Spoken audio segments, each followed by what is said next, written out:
film opens with a somber voiceover describing the brutal clash between Nazi forces and the Allied armies as the war nears its end. Amid the wreckage of a recent battle, a German officer rides slowly across the field on a white horse, surveying the devastation. Without warning, he's ambushed and killed, revealing Sergeant Don Collier, feared and respected under the nickname War Daddy. After the swift execution, War Daddy releases the horse and climbs back into his battle-worn tank, Fury.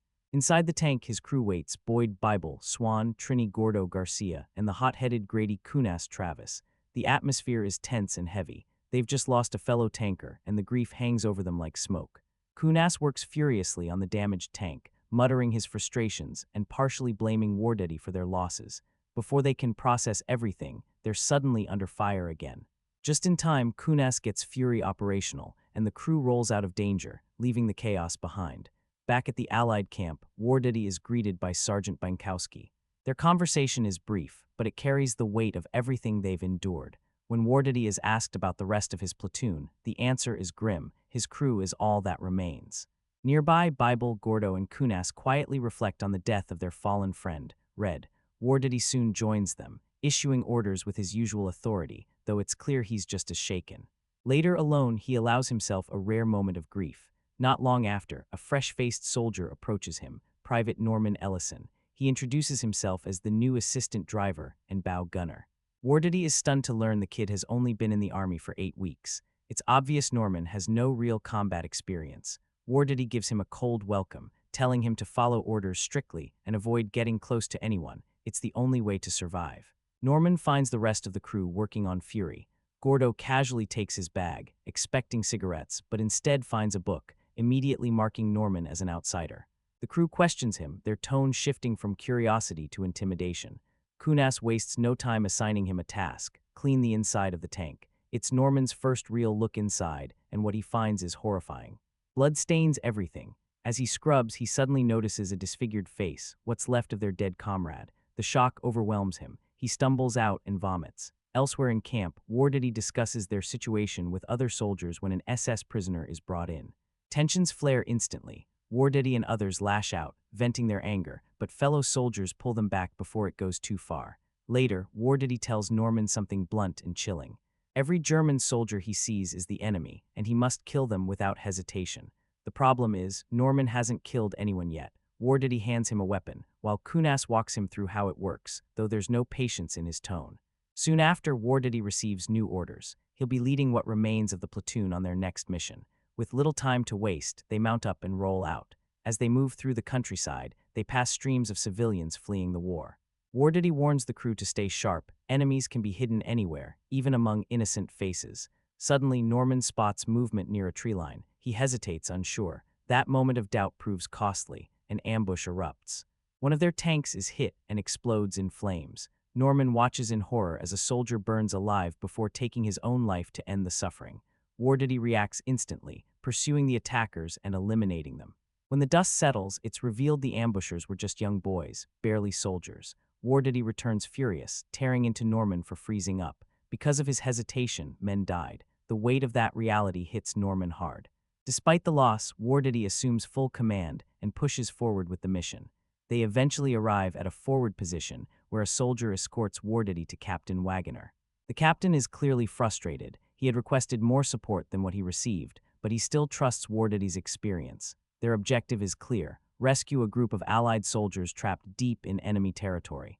With a plan set, the platoon advances. Tanks lead the charge while infantry follows behind. As they reach the pinned-down troops, they move quickly to extract them, but the enemy responds with heavy fire. Machine guns roar and anti-tank weapons threaten to tear them apart. The battlefield erupts into chaos. Inside Fury, Norman struggles to keep up. Panic takes over as he fumbles with the weapon, unable to fire when it matters. An enemy soldier nearly kills them, but Bible intervenes just in time. Gordo snaps at Norman, frustrated, and orders him to finish off wounded enemies on the ground. Norman hesitates again, believing they're already dead, but Gordo insists. In war, hesitation can be fatal. Overwhelmed, Norman breaks down, questioning everything. He doesn't want to be there. War Daddy confronts him harshly, forcing him to face reality, while Gordo takes a softer approach, explaining that this is simply the nature of war. Eventually, the tide turns. The enemy is defeated, and the survivors begin to regroup. one soldier kneels beside a dying man, offering a quiet prayer in the midst of destruction. War Daddy pulls Norman aside and addresses his failures directly. It becomes clear Norman was never meant for combat. He was taken from a non-combat role and thrown straight into the front lines. Soon after, some soldiers capture a German who had been wearing an American jacket. They mock and torment him, but War Daddy steps in, shutting it down. Then, in a moment that changes everything, he orders Norman to execute the prisoner. Norman refuses, unable to bring himself to do it. War Daddy doesn't accept that. He forces the revolver into Norman's hand, guiding it until there's no escape. Under pressure, Norman pulls the trigger. The shot echoes. The prisoner collapses. Norman stands frozen, shaken to his core. Bible gently helps him back up, and they return to the group. Later, the crew explains something important. War Daddy may seem brutal, but he's the reason they've survived this long. His methods are harsh, but they keep them alive. As they continue toward a nearby town, the horrors of war follow them. Along the roadside, they pass bodies hanging from posts, German soldiers executed for refusing to fight. It's a grim reminder that on either side of the war, there's no escaping its cruelty. They push into the town, moving carefully through the streets as they search for any German soldiers still hiding. The place feels tense and uncertain. At one point, they encounter an elderly man and demand to know where the enemy is. The man hesitates, then finally gestures toward a direction, but before anything else can happen, he's abruptly shot. That single moment triggers chaos, and a fierce gunfight erupts across the town. Bullets rip through the streets as War Daddy and his crew fight their way forward. Despite the resistance, they eventually overpower the remaining defenders. The town falls under their control when the Burgermeister finally surrenders. Inside, they find civilians, mostly women and young boys, who had been forced into the fight. Their commanding officer is eliminated, and the survivors are freed from the situation. With the battle over, the soldiers allow themselves a brief moment of relief. Some of them begin celebrating in their own rough, unfiltered ways. Gordo and Kunas, in particular, start flirting with a German woman and drag her into the tank, treating the situation with crude humor. It's their way of coping, even if it feels unsettling. Nearby, War Daddy approaches Norman and acknowledges what he did earlier in combat. For the first time, he offers him a form of approval. But Norman doesn't take it warmly. His response is edged with bitterness and sarcasm, showing just how much the experience has shaken him. War Daddy notices this and decides to show him something. He leads Norman into a nearby office building filled with lifeless bodies, a grim reminder of what war truly looks like. Through this, he tries to drive home a hard truth. This is the reality they're living in, and there's no escaping it. As they step back outside, War Daddy notices movement from an apartment window. Without hesitation, he and Norman head up to investigate. Inside, they find two women hiding, Irma and her younger cousin Emma. Instead of forcing them out, War Daddy makes an unexpected decision. He chooses to stay there for a short while, offering Irma cigarettes in exchange for food and hot water so he can clean up and shave. While the women prepare a meal, a softer, almost surreal moment unfolds. Norman sits at a piano and begins to play, surprising everyone, including War Daddy. Emma, drawn in by the music, joins him and starts singing. For a brief time, the war fades into the background. War Daddy quietly encourages Norman to spend time with her, pushing him toward a moment of normalcy. The two step into another room, sharing a quiet and intimate connection, something rare in the middle of such chaos. Irma seems hesitant about it at first, but War Daddy gently reassures her. He explains that moments like these are all they have left, fleeting pieces of life in the middle of destruction. Not long after, just as they're about to sit down and eat together, the rest of the crew barges in, Bible, Gordo, and Kunas. They initially joke around, claiming someone's waiting for Norman back at the tank, but the mood shifts instantly when they see Emma. Realization sets in, and their teasing quickly turns into something more aggressive. Kunas, especially, starts mocking Norman and making Emma uncomfortable. War Daddy steps in immediately, shutting it down before it escalates further. The group eventually sits together for a tense meal. What should have been a calm moment turns uneasy as Gordo begins telling a story, one that feels loaded with meaning. He talks about how to kill a horse. You earn its trust first, make it feel safe, and then you strike. The message behind it is clear, and the tension in the room builds. War Daddy warns him to stop, but the others back Gordo up, pushing the conversation further. Finally, War Daddy snaps. He slams the table, sarcastically thanks them, and spits at Kunas, making it clear he's had enough. The fragile calm shatters. Before things can escalate further, a soldier arrives with new orders. They're being sent to capture and hold a critical crossroads. It's a dangerous assignment, especially since they have no idea what kind of resistance they'll face. As they prepare to leave, disaster strikes again. A German artillery shell crashes into the town, directly hitting the building where Irma and Emma were staying. The explosion is devastating. Norman runs toward the wreckage in panic, with Kunas close behind. When he finds Emma, she's already gone. The loss hits him hard. Everything he had just experienced, those brief moments of peace, are ripped away instantly. Grief and anger surge through him. Kunas tries to pull him back to the tank, but Norman resists, overwhelmed. In a rare moment of understanding, Kunas lets Norman take his anger out on him, absorbing the blows until Norman finally breaks down. Then he forces him back toward the tank so they can move out. The platoon rolls out again, but Norman is no longer the same. The pain of Emma's death lingers, fueling something darker inside him. Wardaddy speaks to him, reminding him that death is constant in war. It's something no one can escape. On the way to the crossroads, they're suddenly ambushed again. This time, it's far worse. A German Tiger tank appears, and the battle becomes a desperate fight for survival. The enemy tank is far superior, and the platoon struggles to deal any real damage. One by one, they begin to lose their allies. Sergeant Davis is killed instantly when a shell hits him directly. Sergeant Bienkowski suffers an even more horrific fate, burning alive in the chaos. The situation turns into a deadly standoff between Fury and the Tiger. Using strategy and precise coordination, Wardaddy manages to outmaneuver the enemy. After a tense and dangerous exchange, they finally destroy the Tiger tank and eliminate its crew, but the cost is devastating. Once again, just like before, Wardaddy and his crew are the only ones left standing. He tries to report what happened, but their radio is damaged. There's no way to contact command. The weight of their situation sinks in, but instead of breaking down, the crew responds with a strange mix of laughter and disbelief. It's the only way they can cope. They continue toward their objective and eventually reach the crossroads. But just as they arrive, disaster strikes again. The tank runs over a landmine. The explosion snaps the tread, leaving Fury completely immobilized. Repairs will take time, and they're now stuck in a vulnerable position. Wardaddy orders Kunas and Norman to check a nearby building for threats. Inside, the tension between them eases slightly. Kunas even offers an apology, showing a rare moment of humanity. After confirming the building is clear, aside from a dead German soldier, they head back. Wardaddy then assigns Norman to take a position on higher ground and keep watch. From there, Norman spots something terrifying, a massive group of German soldiers marching straight toward them. He immediately rushes back to warn the others. As Wardaddy listens, he hears the distinct sound of their chants. He recognizes it instantly. It's an SS battalion. The situation is hopeless. Bible suggests they should leave while they still can. Kunas agrees, pointing out the obvious. There are only 5 men against an entire battalion. There's no way they can win. Wardaddy listens, then makes a decision. He tells them they're free to go if they want. No one will stop them, but he's staying. For him, the mission comes first. Holding that crossroads isn't optional, it's his duty. And as their leader, he refuses to abandon it, no matter the odds. Norman makes his choice, he's not leaving. One after another, the rest of the crew follows his lead, refusing to abandon Wardaddy. With no reinforcements coming, they turn their focus to survival. When they ask Wardaddy what the plan is, he wastes no time. He orders them to drag a dead German soldier onto the tank and set it on fire, staging Fury to look like a wrecked vehicle.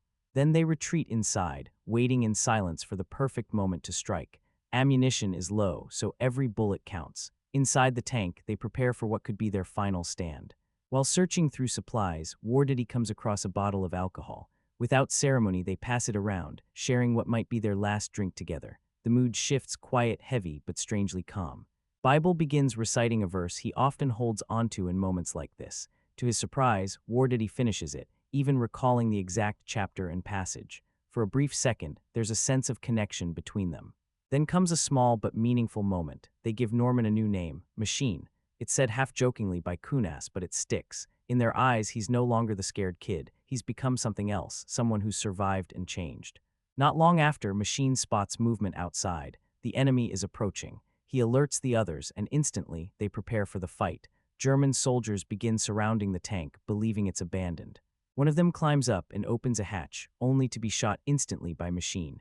That single gunshot ignites the battle. What follows is a brutal, relentless fight, 5 men against an entire battalion. The night stretches on endlessly as gunfire and explosions fill the air. They throw grenades, targeting the enemy's movement and destroying their equipment. At one point, they blow up a nearby building where several enemy soldiers had taken cover, sending debris and flames into the sky. The Germans retaliate fiercely, firing from all directions.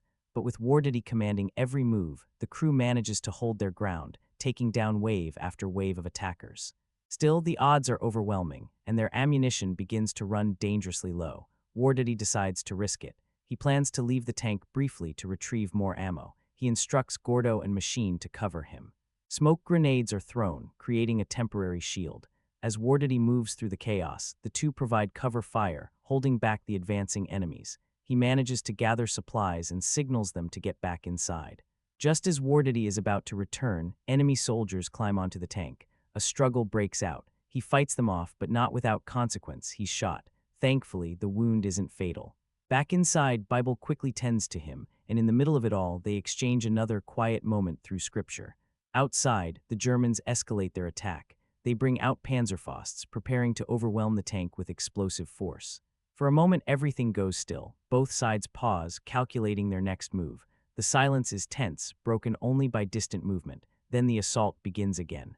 Explosions rock Fury as Panzerfaust rounds slam into its armor. The crew fires back with everything they have, but one devastating hit breaches the tank's side. Shrapnel tears through Kunas, killing him instantly. The loss hits hard.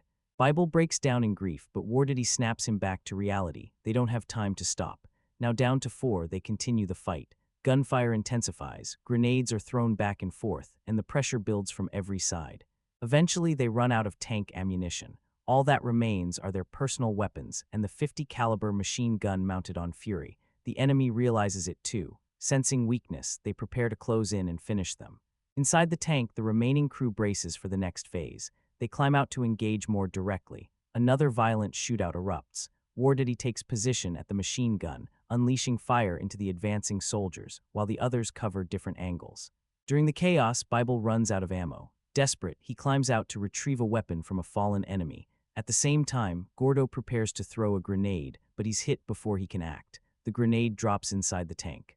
Without hesitation, Gordo throws himself over it, sacrificing his life to shield Wardaddy and Machine from the blast.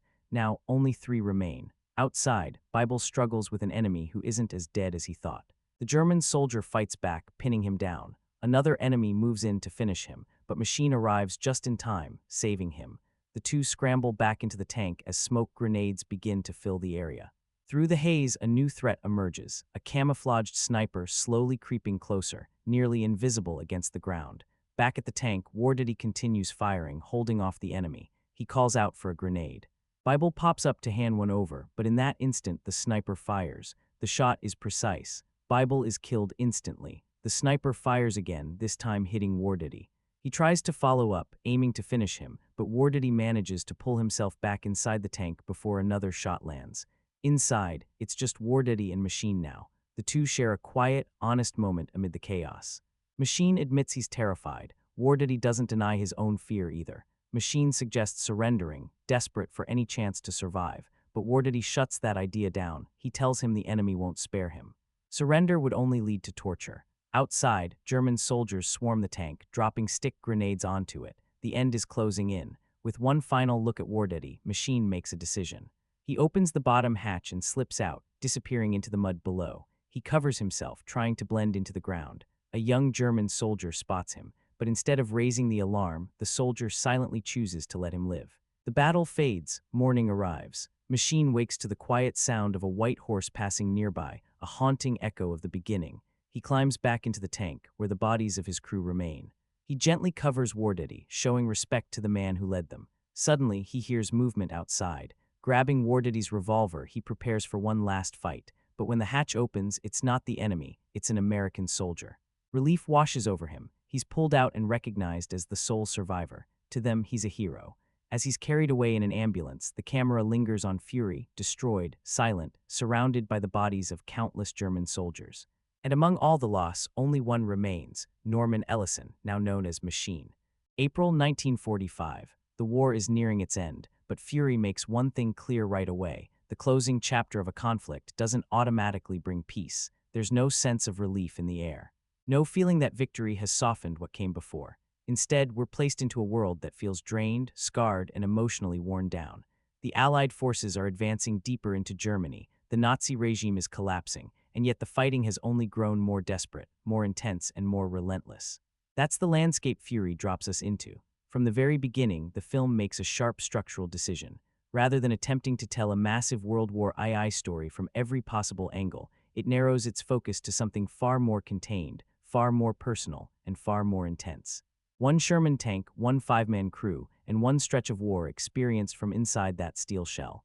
That choice defines the entire film, because Fury isn't constructed like a sweeping historical epic. It uses the backdrop of one of history's largest conflicts, but its storytelling is deliberately scaled down, more intimate in scope, more personal in execution. This isn't a film interested in war rooms, political speeches, or broad strategic overviews. It's focused on the ground-level reality of survival. It takes the chaos of a global conflict and compresses it into the daily existence of a handful of men confined together, moving from one high-stakes encounter to the next. At the center of that structure is Don Wardaddy Collier, played by Brad Pitt, a seasoned tank commander leading a crew already worn down by years of combat. These are not fresh recruits stepping into history. These are men who look like they've already spent too long inside one of its darkest chapters. Then the film introduces the outsider, Norman Ellison, a young typist, barely prepared for this environment, suddenly thrown into frontline combat after the previous assistant driver is lost.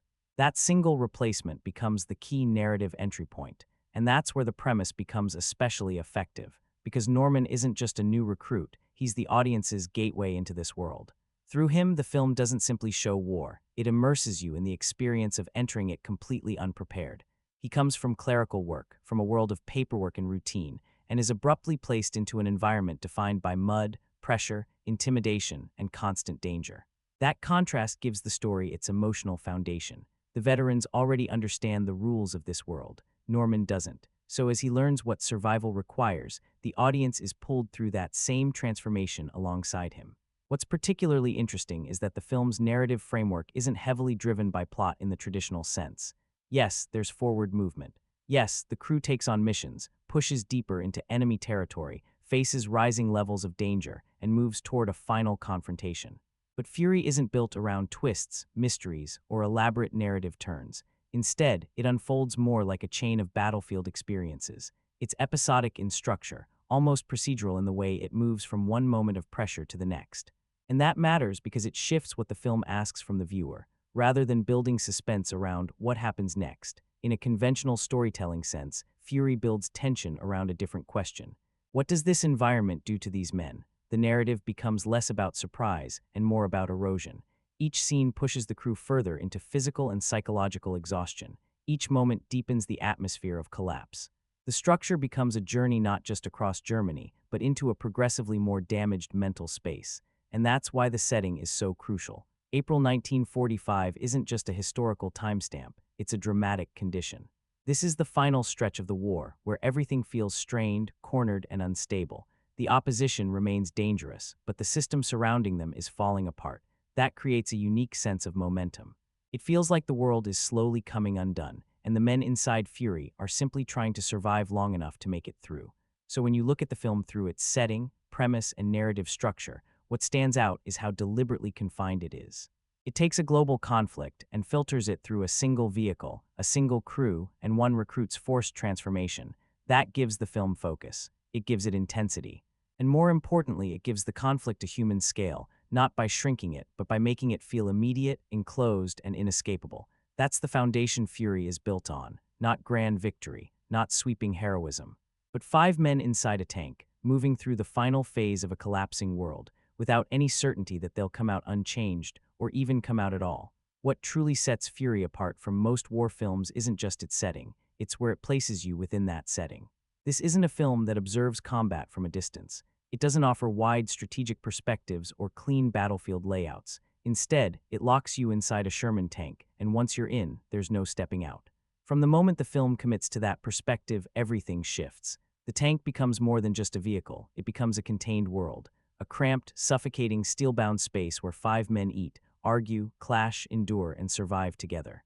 Space is limited, movement is restricted, visibility is partial at best. Every decision is made under pressure, and every mistake carries immediate consequences. You're not watching the conflict unfold, you're enclosed within it. And that sense of confinement is constant. The interior of the tank is dark, worn, and oppressive. Metal surrounds you on every side. The air feels heavy. The sound design intensifies every detail, the grinding of machinery, the echo of incoming fire, the impact reverberating through steel. There's no room to breathe, physically or mentally. Even in moments when the tank isn't under direct threat, the tension doesn't disappear. It lingers. It feels like the crew is always 1 second away from another critical moment. That's what makes the experience so effective, because the film doesn't just present danger, it compresses it. Outside, the battlefield is wide and chaotic. Inside the tank, that chaos is reduced to fragments. A narrow visual glimpse, a shouted command, a sudden impact that shakes everything. You never see the full picture, and neither do the characters. That limited perspective creates a constant undercurrent of tension. You're always reacting, just like they are, and then there's the psychological impact of that confinement. These men don't just fight together, they're bound together. There's no distance between them, no personal space, no way to step away from tension or disagreement. Every emotion, frustration, fear, fatigue, pressure becomes amplified within that enclosed space. The tank becomes a pressure chamber. Arguments escalate quickly. Silence feels heavier.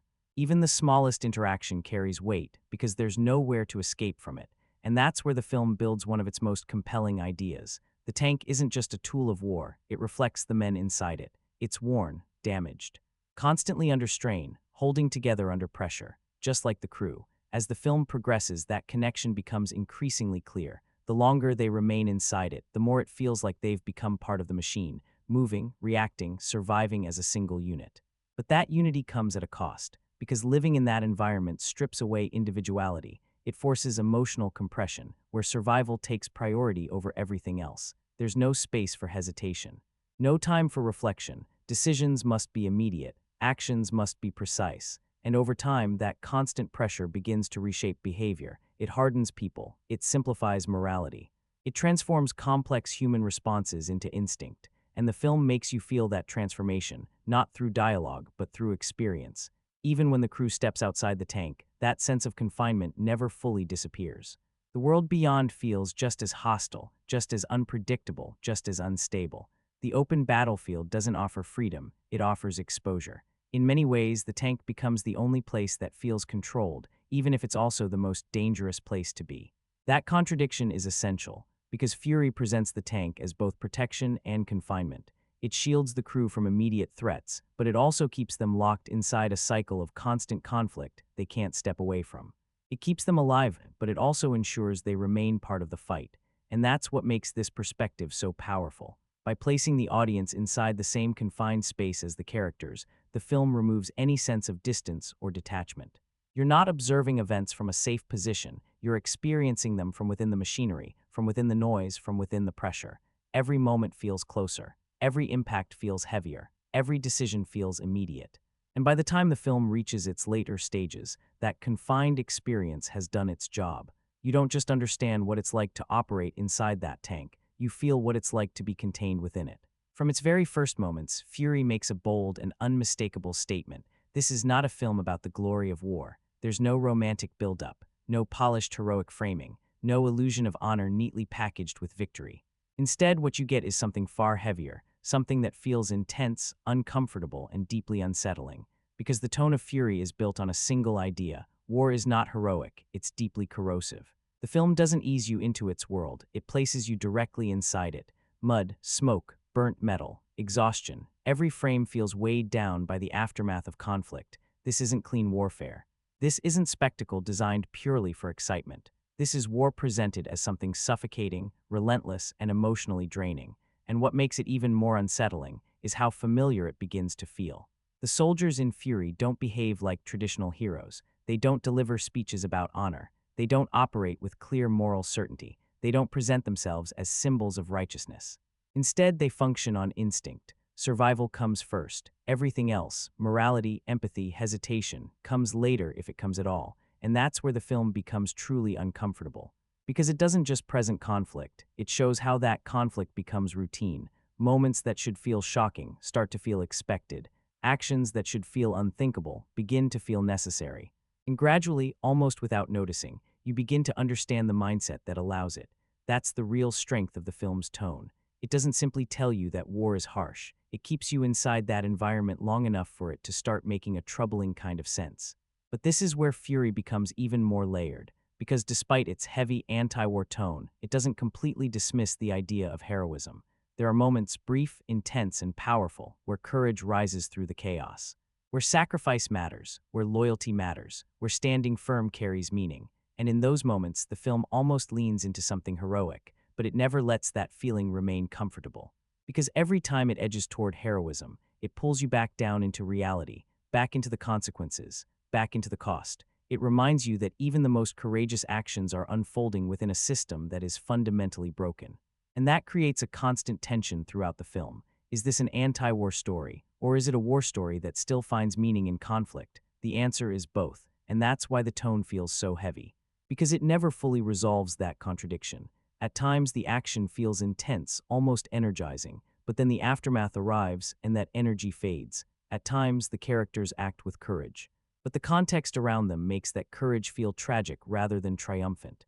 At times, you're drawn into the momentum of the situation, and then suddenly, you're forced to question why, and maybe that's exactly the point. Fury doesn't aim to leave you feeling inspired. It wants you to feel conflicted, unsettled, emotionally drained. It wants you to reflect on what you've seen and, more importantly, why it affected you the way it did. Because by the end, the film leaves you with something far heavier than spectacle. Not victory, not pride, not even closure. Just a lingering realization: war doesn't create heroes. It reshapes people, and sometimes calls that survival. At its core, Fury keeps returning to a question it never fully answers. Is this a film that condemns war, or a film that still finds power within it? And that tension is what makes it so compelling and so divisive. On one level, the message feels clear. This is a world where war has stripped everything down to survival. There's no illusion of honor, no clean morality, no comforting narrative of good versus bad. The film presents men who are exhausted, damaged, and morally compromised. It presents decisions that feel wrong, yet necessary. It shows how conflict becomes routine, how empathy fades, how survival takes priority over everything else. And in those moments, Fury feels like a stark, honest anti-war statement. It doesn't celebrate war. It reveals what it does to people, but then something shifts, because even within that harsh reality, the film begins to highlight something else: courage, loyalty, sacrifice. There are moments where the crew stands together against overwhelming pressure, moments where their actions feel powerful, even admirable, and suddenly, the tone shifts. The same men who were shown as worn down and morally conflicted are now framed as something closer to heroes.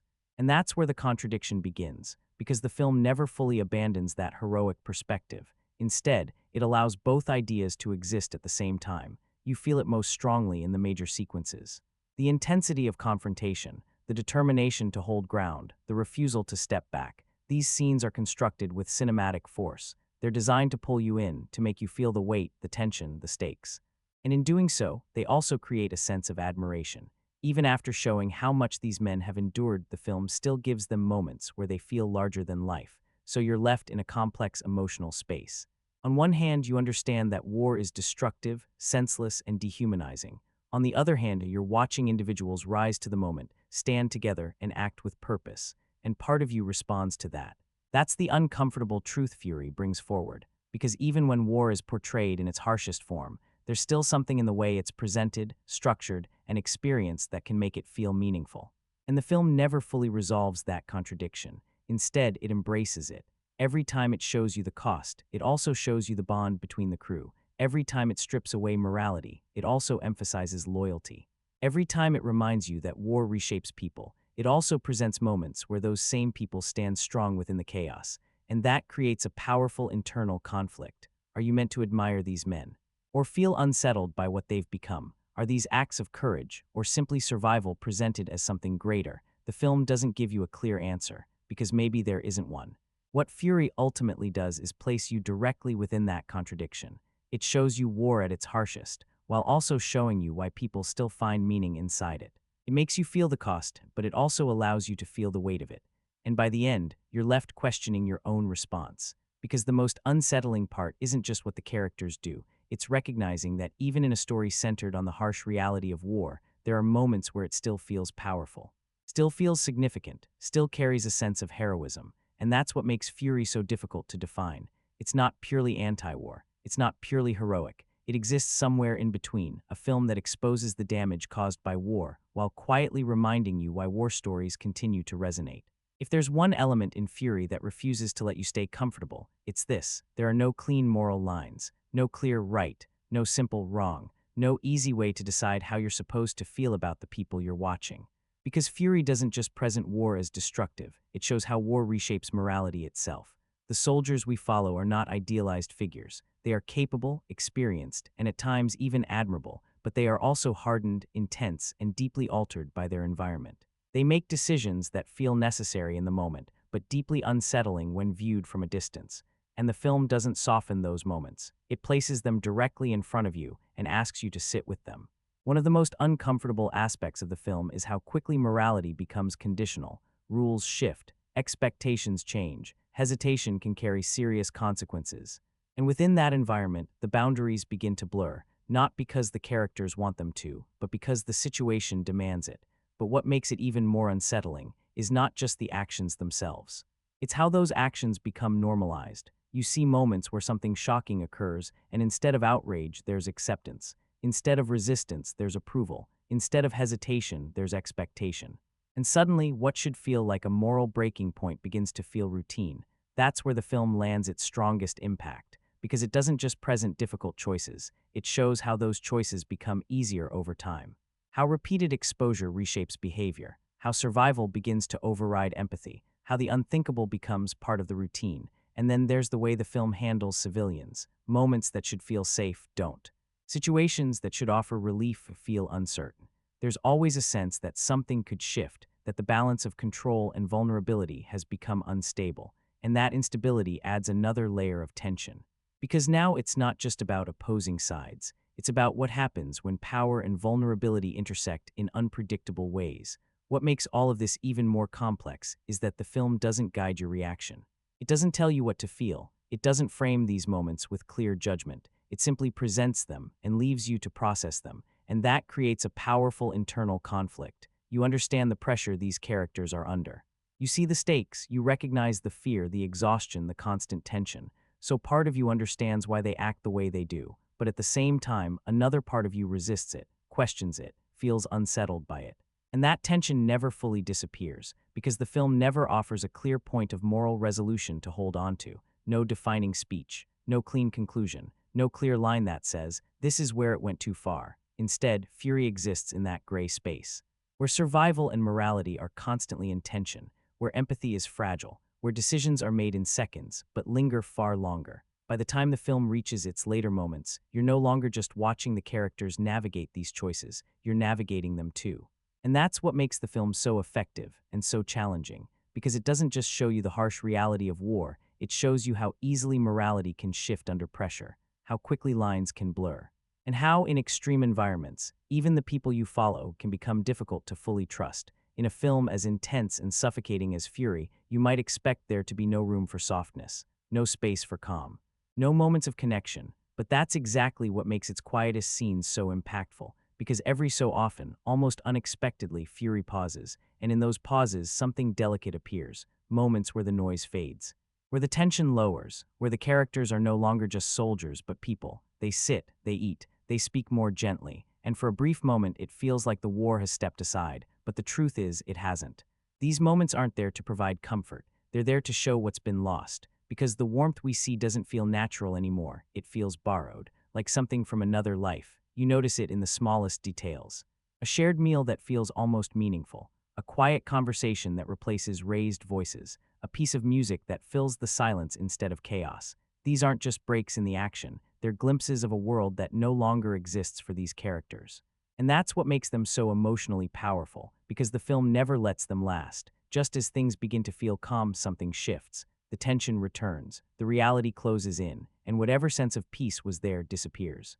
It's like the characters briefly step into a memory of what it felt like to be normal, to feel safe, to simply be human, and then, just as quickly, they're pulled back into the conflict. That contrast is deeply affecting, because it reminds you that these men aren't just trying to survive, they're doing so while gradually losing the parts of themselves that made survival meaningful in the first place. Even in their interactions with others, you can feel it. Connection exists, but it's fragile. Kindness appears, but it's uncertain. Moments of closeness are always surrounded by tension, nothing feels stable, and that instability gives these scenes their weight. Because you're not just watching moments of softness, you're watching something that no longer fully belongs in their world. The characters seem aware of it too. They don't fully relax, they don't fully trust the moment.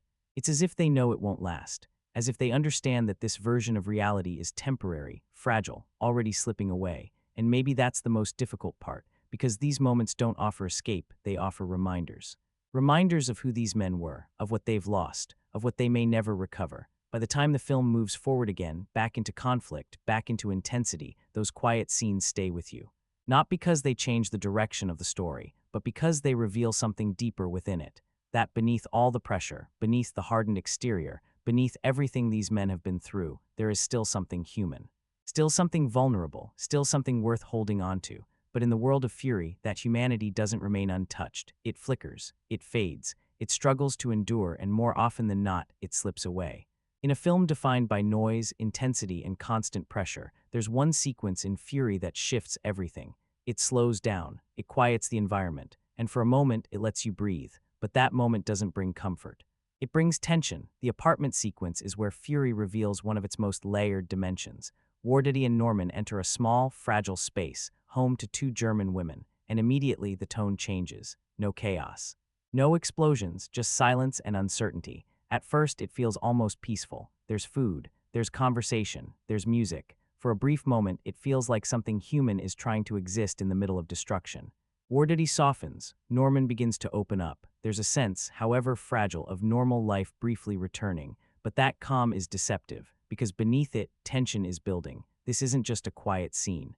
It's a shifting power dynamic waiting to unfold. You can sense it in every pause, every glance, every line of dialogue that lingers just a moment too long. The women are uneasy, the soldiers are unpredictable, and the balance of control is constantly shifting. Then the rest of the crew arrives, and everything changes. The space becomes crowded, the energy turns sharp, the calm disappears. What once felt delicate becomes uncomfortable. What felt human becomes unstable. Now the scene is no longer about connection. It becomes about control. Masculinity fills the room not as confidence but as pressure, as performance, as something that feels the need to assert itself. The soldiers push, they provoke, they test boundaries, and the women, who moments ago seemed part of a quiet, shared space, are now caught inside something far more volatile. This is where the scene becomes one of the most revealing in the entire film, because it shows what war does beyond the battlefield, not just how soldiers operate in combat, but how they behave when the fighting pauses. You begin to see the impact more clearly, the difficulty of returning to normal interaction, the way tension replaces trust, the way control replaces empathy. Even in a room without active conflict, the war is still present. For some viewers, this is where the film is at its most powerful, because it doesn't rely on spectacle. It doesn't lean on action. It reveals something deeper, how prolonged pressure reshapes behavior, relationships, and identity. But for others, the scene doesn't land the same way. It can feel extended, uncomfortable without clear direction, too deliberate in how it delivers its message. Some see it as essential and impactful, others see it as uneven and drawn out. And that divide makes sense, because this scene doesn't aim to be easy. It doesn't guide your reaction. It doesn't resolve itself cleanly. It simply unfolds slowly and asks you to remain inside its discomfort. And maybe that's exactly why it matters, because it interrupts the rhythm of the film. It pulls you away from the battlefield and shows you that the deeper impact isn't just in the fighting, it's in what happens when the fighting pauses. By the time the sequence ends, you don't feel relief. You feel tension that hasn't been resolved. You feel a space that tried to hold onto something human and couldn't sustain it. And that's the lasting effect of the apartment scene. Not just that it's different, but that it reveals something the rest of the film only hints at, that even in moments of quiet, the war never truly leaves. Inside Fury, the tank isn't just a machine of war, it's a contained world of personalities, pressure, and survival. And the men inside it don't function like a typical team. They operate like something shaped under constant strain, something rough, volatile, and tightly bound together by necessity. This isn't a polished version of brotherhood. There are no easy friendships here, no effortless camaraderie. What you get instead is a group dynamic built on tension, hierarchy, intensity, and shared survival. From the moment we meet the crew, it's clear this isn't a typical unit. They joke, but it's dark. They challenge each other, but it's constant. They push each other, but there's always an edge. This is their version of connection, because in this environment, softness doesn't last easily. So instead of kindness, you get resilience. Instead of comfort, you get pressure. Instead of reassurance, you get challenge. And at the center of it all is Wardaddy. He isn't just the leader, he's the force holding everything together. His authority isn't questioned, but it isn't gentle either. He leads through presence, through experience, through a controlled intensity that keeps the crew functioning. Around him, each member brings something different. One brings discipline. One brings volatility. One brings stability. One brings unpredictability. And together, they form a system that works not because it's perfect, but because it has been tested over time. Then Norman enters that system, and everything shifts. Because Norman doesn't understand this world. He doesn't understand the rules, the tone, the way these men communicate, and more importantly, he doesn't fit in. From the beginning, he's treated as an outsider. He's pushed, tested, pressured. Not out of rejection, but because in their world, weakness carries risk. So the crew doesn't ease him in, they reshape him. And that process reveals everything about their culture. Because this isn't about teaching, it's about forced adaptation. There's no gradual transition, no gentle introduction, just pressure, expectation, and the demand to become what the situation requires. What makes this dynamic so compelling is that it isn't purely hostile. There's something beneath it. Something not always visible, but always present. Because despite the tension, despite the conflict, despite the intensity, these men depend on each other completely. Their survival relies on it. And that creates a bond that doesn't resemble traditional friendship, but functions like something even stronger. A connection built not on comfort, but on necessity. You see it in how they move together during combat, in how they respond without hesitation, in how they rely on each other when it matters most. There's no room for doubt, no space for delay, and that's the paradox of their relationship. On the surface, it feels chaotic, unstable, even confrontational, but underneath it's precise, connected, coordinated, essential. That's what Fury captures so effectively, that under extreme conditions, human relationships don't disappear, they transform, they become sharper. More direct, more intense, they lose softness but gain focus. And by the time the film reaches its later moments, that dynamic has fully evolved. Norman is no longer an outsider. He's part of the system, part of the rhythm, part of the culture, and that transformation becomes the clearest proof of how powerful and how consuming that environment truly is. Because in the world of Fury, you don't just fight alongside these men, you become one of them. At the core of Fury, beyond the tank sequences and the intensity of war, there's one journey that defines everything, and that journey belongs to Norman Ellison. Because Norman doesn't enter this story as a soldier, he enters as a typist. A clerk and outsider, a young man completely unprepared for the world he's about to step into. From the very beginning, he stands in contrast to everything around him. The crew is seasoned, experienced, shaped by years of conflict. Norman is none of those things. He hesitates, he questions, he feels, and in the world of Fury, that makes him vulnerable. The moment he steps inside that tank, it's clear he doesn't belong there.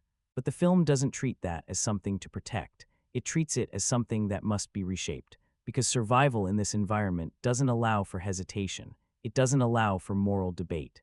It doesn't allow for fear to take over. So Norman isn't gently guided into becoming a soldier, he's pushed into it. And that's what makes his transformation so powerful and so difficult to watch.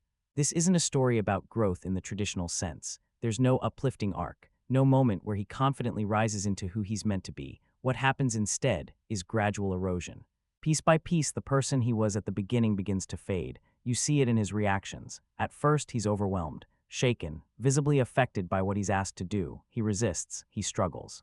But the world around him doesn't slow down. The pressure builds, the expectations increase, and eventually he changes, not because he chooses to, but because he has to. There's a moment in the film, one that defines his entire arc, where the line between who he was and who he's becoming is crossed, and it doesn't feel triumphant. It feels heavy, unsettling, final. Because from that point forward, Norman is no longer the same person. He understands the rules now. He understands what's expected, and more importantly, he's capable of carrying it out. That's the transformation.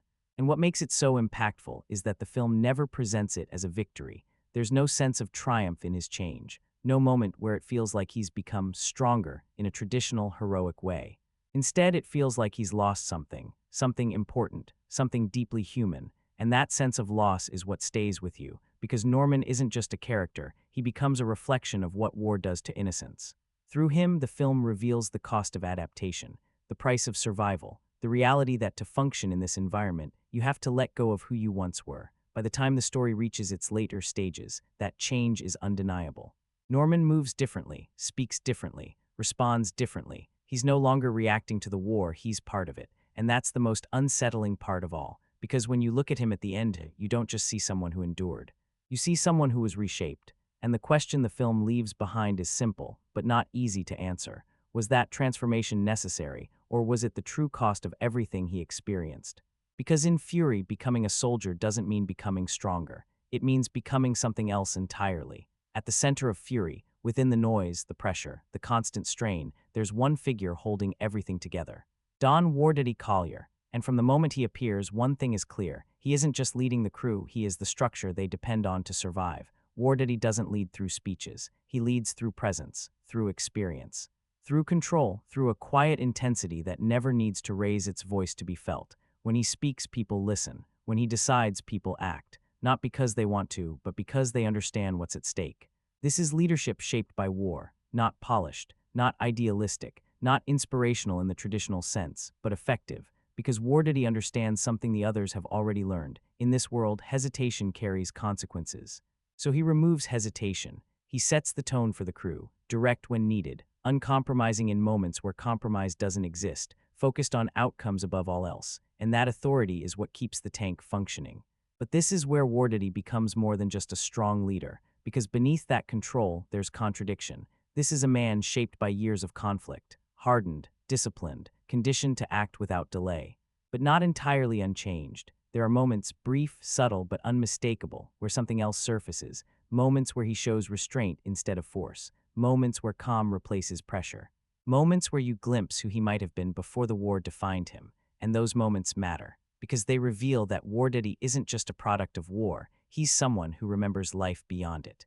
That's what makes his character so compelling. He exists between two states, not fully the person he once was, but not entirely consumed either. You see it most clearly in how he interacts with Norman. At first, he's strict, demanding, relentless in pushing Norman to adapt. But beneath that, there's purpose. He isn't forcing change for control. He's doing it because he believes it's the only way Norman survives. And that's the core of Wardaddy's contradiction. Everything he does can be interpreted in two ways: as harshness or necessity, as control or protection, as moral compromise or leadership under extreme conditions, and the film never tells you which interpretation is correct. Because Wardaddy himself no longer operates within clear moral boundaries. He operates in outcomes. Did the crew make it through? Did the mission hold? Did they survive another day? That's the measure. And yet, even within that mindset, you can feel the weight he carries. There's fatigue behind his decisions, history behind his actions. This isn't someone enjoying authority, it's someone carrying the burden of it. And that's what elevates his character, because he isn't just leading men through conflict, he's holding together a group of individuals shaped by extreme pressure in an environment that constantly threatens to break them apart. He has to be strong enough to lead, but controlled enough not to lose everything. He has to enforce discipline while maintaining trust. He has to push his crew while knowing exactly how far they can go before they reach their limit. And that balance defines him. By the time the film reaches its later moments, Wardaddy isn't just a character, he becomes a symbol of leadership shaped by war, of authority built on survival, of a man who has given up parts of himself to keep others alive. And that's what makes him so difficult to judge, because everything about him exists within that gray space. He isn't a traditional hero, he isn't a villain either. He exists somewhere in between, a leader who does what's necessary, even when that necessity comes at a cost. And in the world of Fury, that may be the only kind of leader that can exist.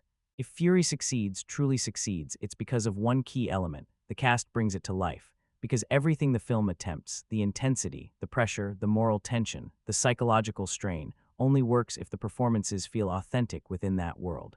And for the most part, they do. At the center is Brad Pitt as Wardaddy. This isn't a performance built on dramatic speeches or overt emotion. It's built on restraint, measured delivery, minimal movement. A presence that fills the frame without needing to dominate it. He plays Wardaddy like someone who has already experienced too much. There's weight in his silence, history behind his decisions. Even when he isn't speaking, you sense the thought process, and that's what gives the character authority, not just within the story, but as a presence the audience believes. If Pitt is the anchor, then Logan Lerman is the emotional core. Because Norman's journey only works if every stage of it feels genuine, and Lerman makes that transformation believable. At the beginning, he feels uncertain, out of place, uncomfortable in every interaction. You can see it in his posture, in his hesitation, in the way he reacts instead of taking initiative. And as the film progresses, that begins to shift, not suddenly, not dramatically, but gradually through behavior, through tone, through presence. By the end, you're not just observing a character change, you're witnessing someone adapt in order to survive. And that's why so many viewers connect with his performance most strongly, because it feels immediate and deeply human.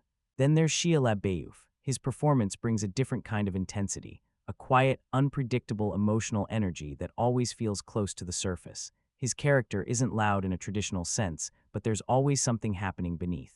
When he speaks, it carries weight. When he reacts, it feels personal, and that gives his presence a distinct impact within the group. Jon Bernthal brings volatility. His energy is sharp, provocative, always testing the limits of the group dynamic. There's a tension to his presence that keeps every scene slightly unpredictable. You're never entirely sure how he'll respond, and that unpredictability keeps the environment unsettled.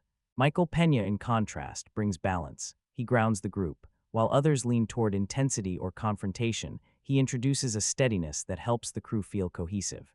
And together, these performances create something that feels unified, not because the characters are similar, but because they complement each other. Each actor brings a distinct tone, a different rhythm, a unique presence. And inside the confined space of the tank, that contrast matters, because it transforms the crew from a collection of individuals into a system, and that system feels believable. Even in the film's more stylized or heightened moments, the performances keep everything grounded. That said, not everyone experiences it the same way. Some viewers feel the performances don't fully elevate the material, that certain characters come across as limited in scope, that some emotional beats feel slightly forced, and those critiques aren't without merit, because while the actors bring depth, the script doesn't always give them enough room to fully explore it.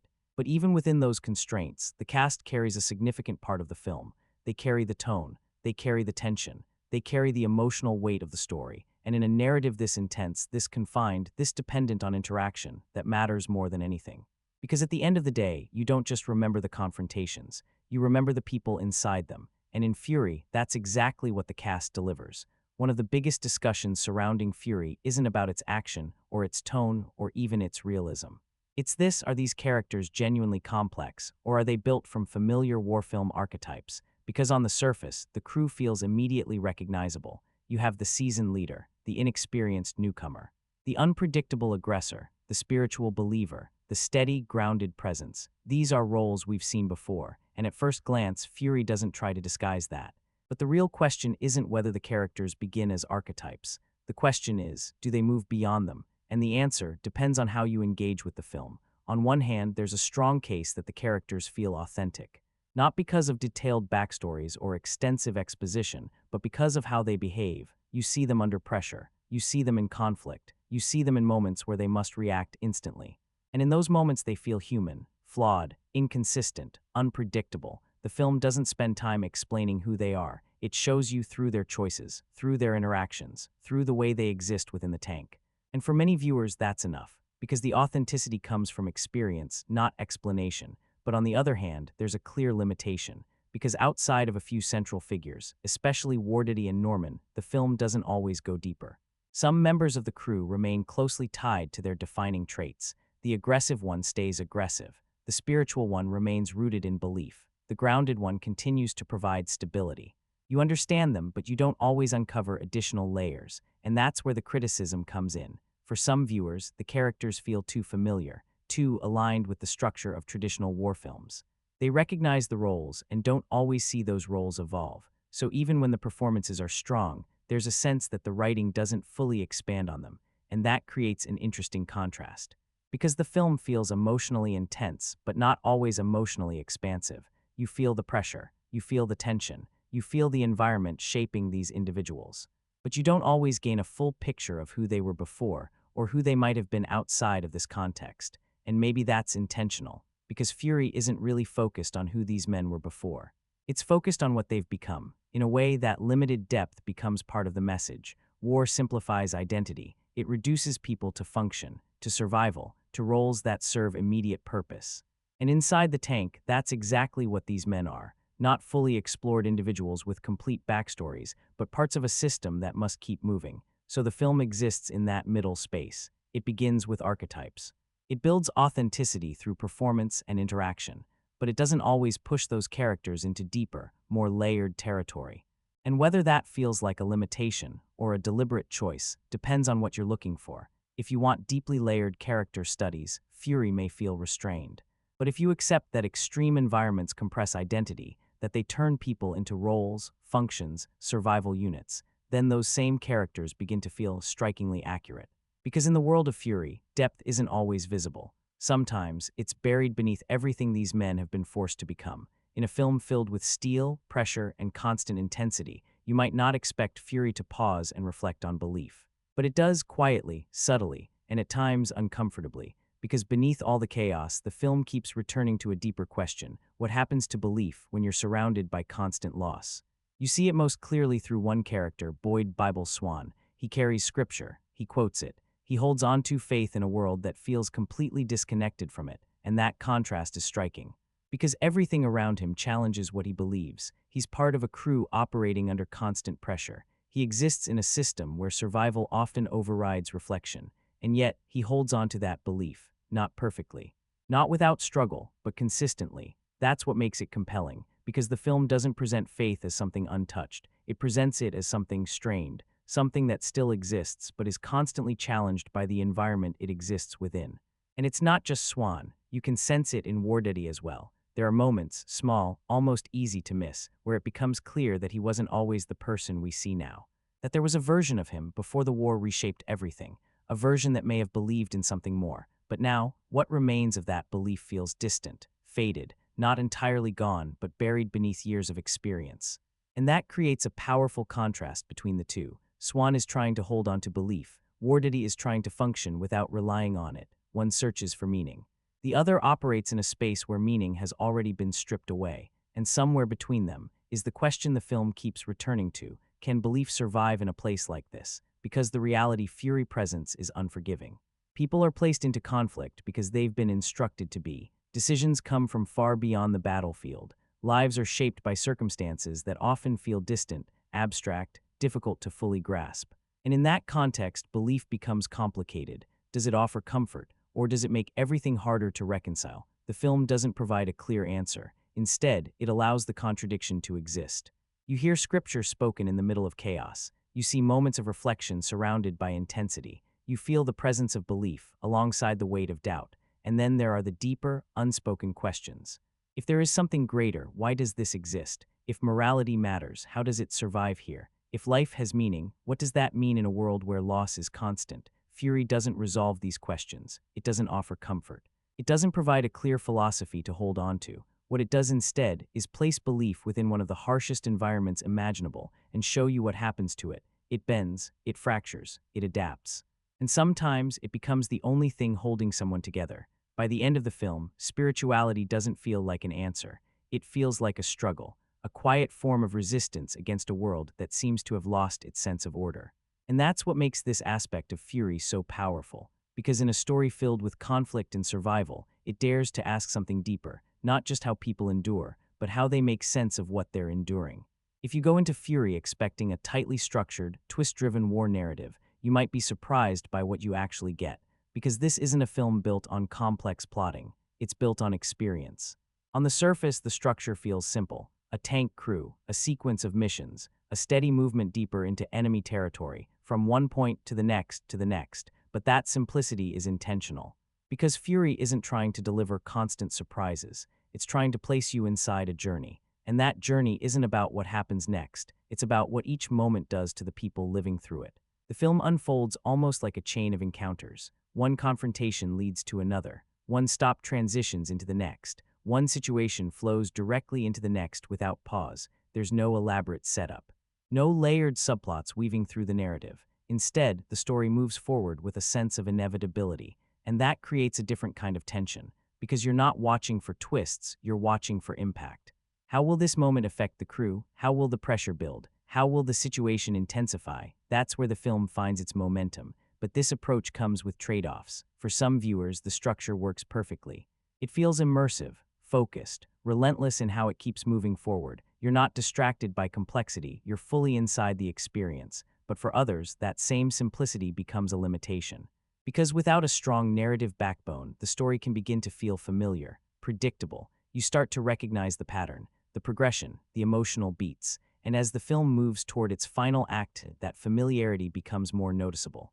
The climax in particular highlights this. Everything builds toward a final confrontation, a last stand, a defining moment. And while it's designed to feel powerful for some, it feels expected.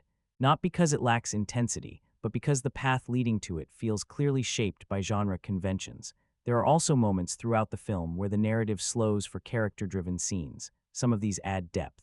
They create space to understand the people behind the action, but others feel uneven, either extended beyond their impact or not fully integrated into the overall flow, and that creates a slight imbalance between forward momentum and interruption. Still, the film's structure serves a clear purpose. It reflects the reality it's portraying. War, especially at this stage, isn't a neatly constructed story. It's repetitive, unpredictable, relentless.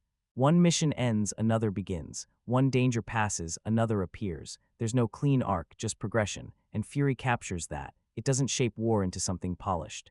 It presents it as something that keeps moving, whether you're ready or not. So when you look at the film's plot and structure, it's less about traditional storytelling and more about immersion. You're not following a complex narrative. You're moving through a sequence of experiences alongside the characters.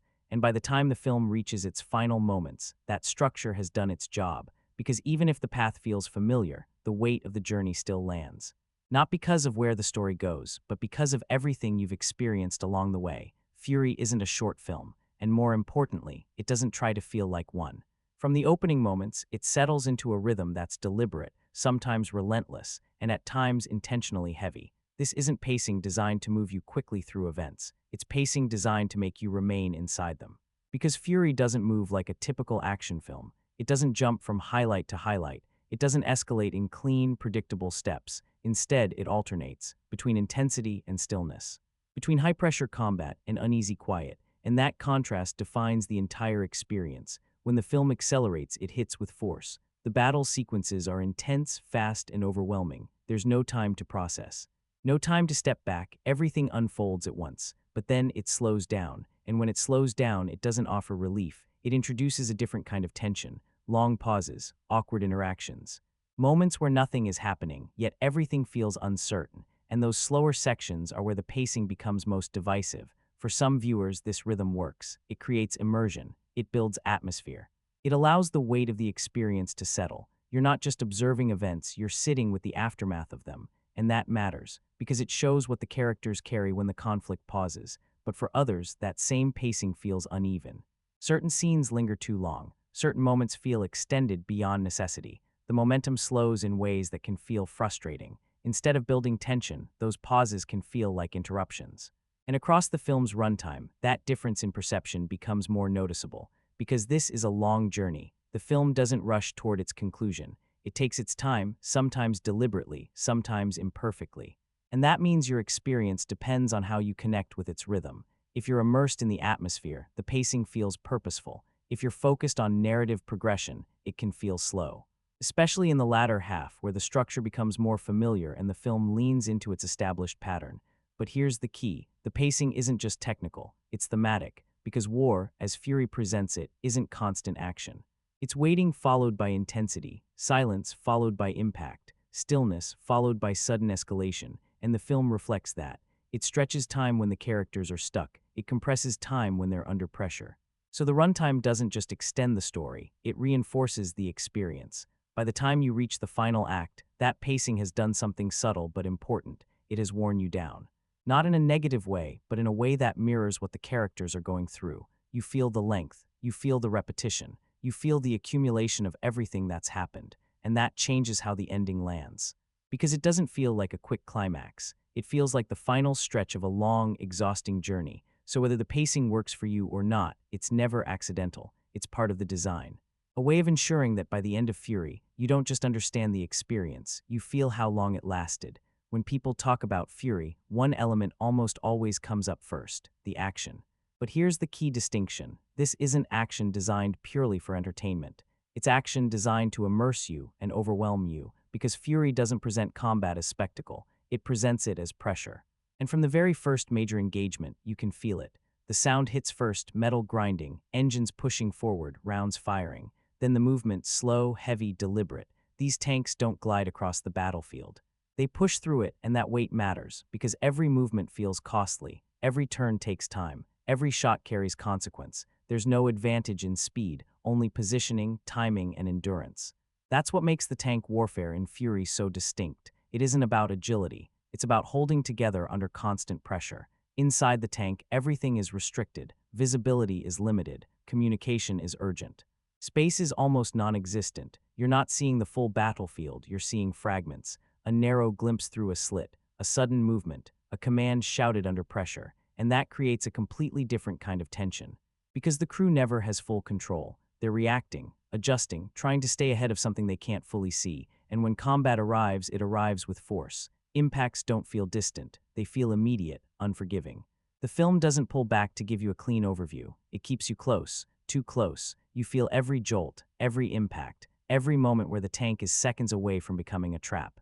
And that's the reality Fury builds its action around. Because this isn't just about confrontation, it's about surviving inside something that can fail at any moment. The tank itself becomes a presence. It protects the crew, but it also confines them. When it's moving, they're exposed. When it's struck, they're vulnerable. When it stops, they're in serious danger. And that tension never fully disappears. One of the most memorable aspects of the film is how it handles tank versus tank encounters. These sequences slow everything down. They become strategic, precise, focused. Positioning matters, timing matters. One mistake can change everything. And that creates some of the film's most intense moments. But not all of the action is received the same way. For some viewers, it's deeply immersive, relentless, grounded in its intensity. For others, it leans into exaggeration. Certain moments feel heightened, less like grounded combat and more like cinematic staging. At times, opposing forces behave in ways that feel simplified. At times, the action leans towards spectacle, and that creates a divide. Because while the film aims for realism in feeling, it doesn't always maintain realism in execution. But even with those criticisms, the impact of the action remains strong. It isn't clean, it isn't polished, it's heavy. And that weight is what stays with you, because Fury doesn't want you to simply enjoy the combat, it wants you to feel what it costs. The exhaustion, the tension, the constant sense of being moments away from everything changing. By the time the film reaches its final sequences, the action isn't just about what's happening on screen, it's about everything that has led to it. The strain, the pressure, the instinct to keep going. And that's what makes Fury's approach to combat stand out. It isn't about showcasing war, it's about placing you inside it. And once you're there, there's no distance, only impact. One of the biggest discussions around Fury comes down to a simple question: how real does it actually feel? Because on the surface, the film appears highly authentic. The mud feels tangible. The tanks feel heavy. The environments feel worn and lived in. You can almost sense the smoke, feel the grime, hear the strain of machinery under pressure. And in those moments, Fury feels immersive in a way few war films achieve. It places you close to the experience, not as an observer, but as someone inside it. But then, something shifts. Because while the film captures the feeling of war incredibly well, it doesn't always follow the same level of realism in how events unfold. And that's where the divide begins. On one side, there are viewers who connect with the emotional realism. They feel the tension, the fear, the exhaustion. For them, Fury succeeds because it recreates the emotional experience, even if every detail isn't technically precise. But on the other side, there are moments that feel heightened, stylized. Certain sequences unfold in ways that seem too convenient. Opposing forces move in simplified patterns. Situations escalate in ways that feel shaped for dramatic effect. And suddenly, the film doesn't feel like a direct reflection of reality. It feels like an interpretation of it. You can see it in how the action is presented. The intensity is amplified. The visuals are dramatic. The sequences are designed for maximum impact. And that's where Fury walks a fine line, because it wants to feel grounded, while also delivering strong cinematic intensity. And those two goals don't always align perfectly. At times, the film leans into realism, the confined tank perspective, the limited visibility, the constant vulnerability, but at other times it leans into spectacle, large-scale encounters, extended sequences, moments that feel almost larger than life. And depending on how you experience it, that balance either works or it breaks immersion. For some, the stylization enhances everything. It makes the film more intense, more engaging, more cinematic. For others, it creates distance. Because once the realism begins to feel inconsistent, the world becomes harder to fully accept. And that's especially noticeable in the film's biggest moments, where the tension between authenticity and cinematic design becomes most visible. But what makes Fury interesting is that it never fully commits to one side. It isn't purely realistic, and it isn't purely stylized. It exists somewhere in between, trying to capture the reality of war through emotion and atmosphere, while still delivering the impact of a high-intensity cinematic experience. And that balance is difficult, because the more grounded you aim to be, the less space there is for dramatic exaggeration. And the more you lean into spectacle, the more you risk losing credibility. Fury moves constantly between those two spaces, sometimes smoothly, sometimes not, but regardless of where you stand on that balance, there's one thing it consistently achieves: it makes war feel intense. Even when details are debated, even when realism is questioned, the experience remains powerful. And maybe that's the point, because Fury isn't trying to recreate events exactly as they happened, it's trying to make you feel what it was like. And in that sense, even when it leans into stylization, it never loses its impact. Everything in Fury builds toward a single moment, one decision, one position, one final stand. By the time the film reaches its climax, the crew has been through everything: exhaustion, loss, relentless pressure. They've been worn down physically, mentally, emotionally, and then they're forced to stop. The tank is no longer moving. The battlefield no longer stretches ahead. Instead, it closes in, and suddenly the entire war narrows down to a single location, a single choice: stay or walk away. What makes this moment so powerful is how clearly the stakes are defined. They're outnumbered, outmatched, exposed. There's no illusion of victory, no strategic advantage, no hidden solution that guarantees survival, just a decision. And that decision transforms the tone of the entire film. Up until now, the crew has been reacting, moving, adapting, surviving one encounter at a time, but now they take control. They choose to hold their ground. And that's where the film shifts into something bigger than survival. It becomes about defiance, about standing in the face of overwhelming odds and refusing to give in. The tension builds slowly. You can feel the anticipation, the inevitability. You sense what's coming, but the film makes you wait for it, and when it finally begins, it commits fully. The confrontation is intense, relentless, unforgiving, wave after wave, impact after impact. Every moment feels like it could be the last. And inside the tank, the pressure reaches its peak. The crew is pushed to their limits, physically, emotionally. This is no longer about strategy. It's about endurance, and within that endurance, something shifts. Because despite everything the film has shown you, the strain, the moral tension, the psychological toll, this moment feels heroic. And that's where the climax becomes complicated. For some viewers, this is the film at its most powerful. A final act of courage, a stand that defines the characters, a moment where everything converges. But for others, this is where the film begins to feel less grounded, because the scale of the confrontation, the way it unfolds, the decisions made on both sides start to feel constructed. Less like something that would naturally happen and more like something shaped for dramatic impact. And that creates a divide, because emotionally, the scene works. You feel the tension, you feel the stakes, you feel the weight of what's happening.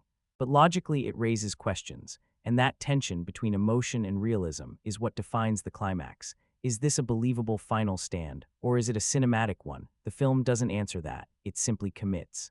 It moves forward with intensity, with scale, with purpose, and whether you accept it or question it, the impact remains, because by the time everything settles, this isn't just another confrontation, it becomes a statement.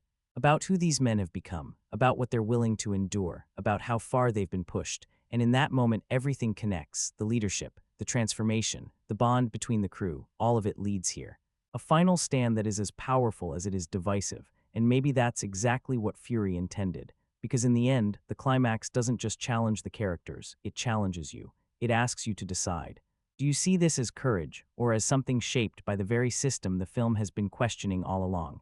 If Fury draws you into its world, it's not just because of the story or the performances, it's because of how it looks. From the very first frame, the film establishes a visual identity that stands out. This isn't a polished, glossy portrayal of war. This is a world that feels textured. Mud clings to everything. Smoke fills the air. Fire cuts through the darkness. Steel looks worn, scratched, and barely holding together. Every image feels heavy, and that weight is intentional, because the cinematography doesn't just show you the battlefield, it makes you feel like you're inside it. One of the film's greatest strengths is how it balances scale. On one side, you have the vastness of the landscape, open fields, destroyed towns, endless terrain shaped by conflict. On the other side, you have the interior of the tank, tight, confined, restrictive, and the film constantly shifts between these two spaces. Outside, everything feels exposed. Inside, everything feels contained. That contrast creates a visual rhythm that reinforces the experience.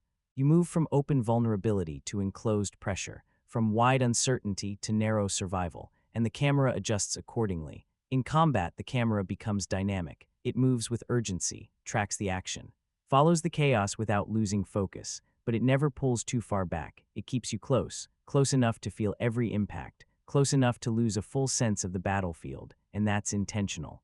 Because the film doesn't want to give you control, it wants to give you immersion. Inside the tank, the camera tightens even further. Angles become restricted, frames become crowded. You're seeing through limited perspectives just like the characters.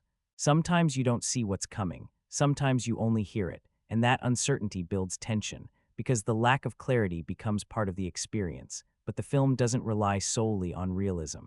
There's also a strong sense of visual design. The use of light and color stands out. Tracers cut through darkness like glowing lines. Flashes of impact illuminate entire scenes. Fire becomes both a threat and a visual signature.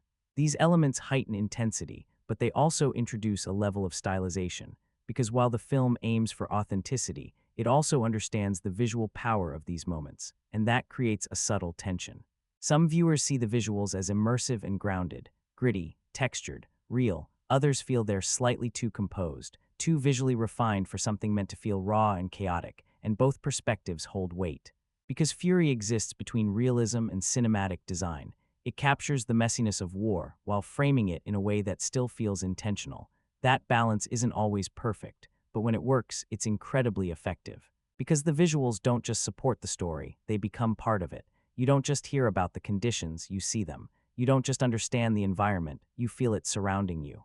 By the time the film reaches its later moments, the visual style has done something powerful. It has made the world feel tangible enough that even the smallest details carry weight. A glance through a narrow opening, a flicker of light in the distance, a shadow moving where it shouldn't, everything matters. And that's what elevates Fury's cinematography. It doesn't just present war, it places you inside its atmosphere and doesn't let you step away.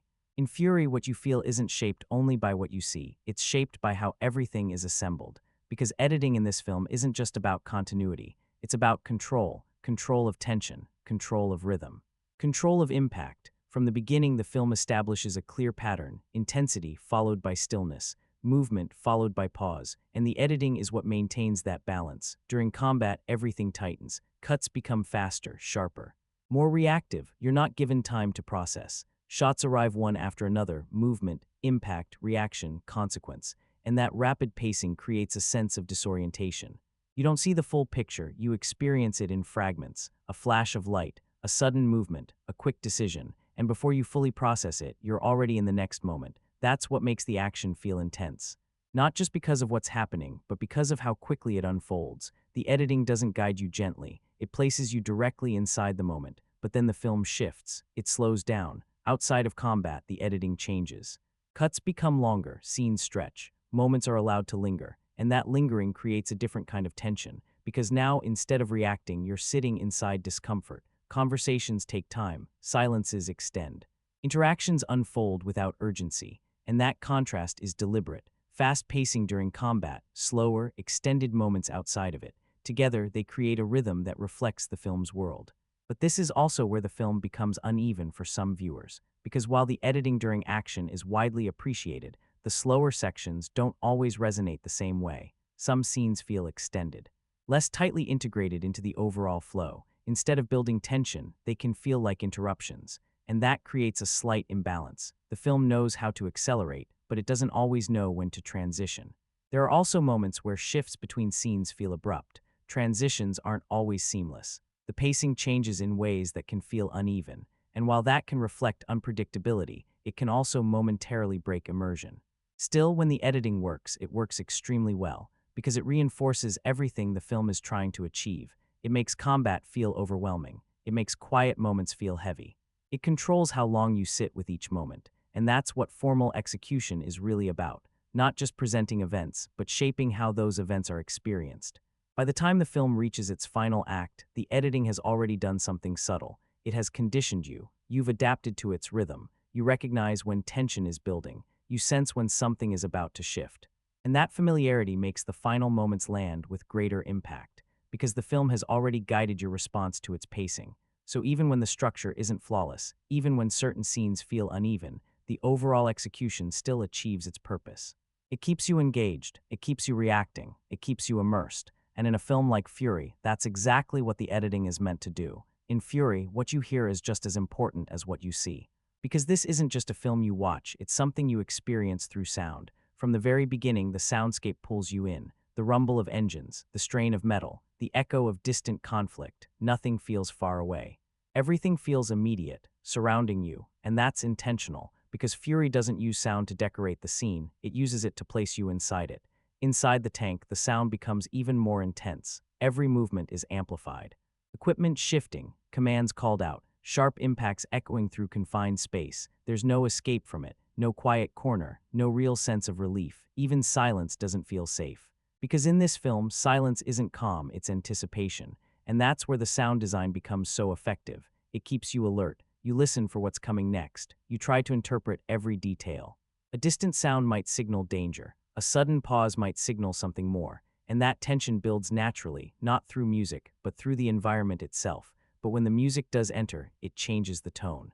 Stephen Price's score doesn't overwhelm the film. It doesn't dominate scenes or force emotion. Instead, it arrives with intention. And when it does, it adds weight. The music carries a reflective quality, a sense of loss, of quiet reflection, of something deeper beneath the surface. It reminds you that what you're watching isn't just action, it's consequence. In quieter moments, the score becomes more noticeable. It fills the space between dialogue. It supports what the characters don't say, and that's where it becomes most effective. Because it doesn't instruct you on how to feel, it allows you to feel more of what's already present. But like everything else in Fury, the soundscape isn't experienced the same way by everyone. For some, the balance works perfectly. The raw sound design creates immersion. The music adds emotional depth. For others, the contrast feels uneven. At times, the score feels too restrained for the intensity on screen, too reflective for something so intense. Almost as if it belongs to a different kind of film, and that creates a subtle disconnect. But even with that difference in perspective, the overall impact of the sound remains strong. Because whether it's the chaos of battle or the stillness between it, the film never lets you forget where you are, inside the tank, inside the conflict, inside the experience.